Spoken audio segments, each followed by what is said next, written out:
திருச்செந்தூர் கோவிலில் சண்முகரோட சிலை ஏன் சேதமடைஞ்சிருக்குன்னு உங்களுக்கு தெரியுமா? 17ஆம் நூற்றாண்டில் திருச்செந்தூர் கடற்கரையில் போர்ச்சுகீசியர்களுக்கும் டச்சு படையினருக்கும் இடையே போர் நடந்துச்சு. இதில் டச்சு படையினர் வெற்றி பெற்று திருச்செந்தூர் கோவிலில் தங்களோட பாசறையை அமைக்கிறாங்க. அப்போது திருச்செந்தூர் திருமலை நாயக்கரோட கட்டுப்பாட்டில் இருந்துச்சு.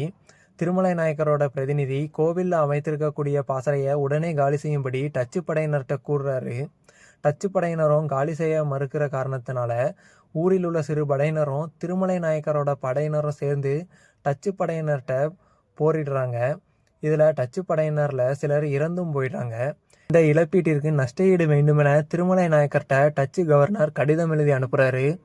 இந்த கடிதத்திற்கு உரிய பதில் திருமலை நாயக்கர்கிட்ட இருந்து வராத காரணத்தால் டச்சு படையினர் கோவிலில் உள்ள சண்முகர் நடராஜர் ஐம்பொன் சிலைகளை தங்கம் என கருதி கப்பலில் கொள்ளையடிச்சிட்டு செல்கிறாங்க. கப்பலில் செல்லும் போதே கடும் மழையும் புயலும் வீசி கப்பலே கடலுக்குள்ளே கவிழ்ந்து விடும் நிலை ஏற்படுது. இது சண்முகரோட சக்தியால் தான் நிகழ்கிறது என எண்ணிய டச்சு படையினர் உயிர் பிழைத்தால் போதுமென சிலைகளை கடலுக்குள்ளே போட்டு விடுகின்றனர். பின் மழையும் புயலும் நின்றது. சண்முகரோட சக்தியை கண்ட டச்சு படையினர் சண்முகருக்கு வணக்கம் தெரிவித்துவிட்டு தங்கள் நாட்டுக்கே சென்று விடுகின்றனர்.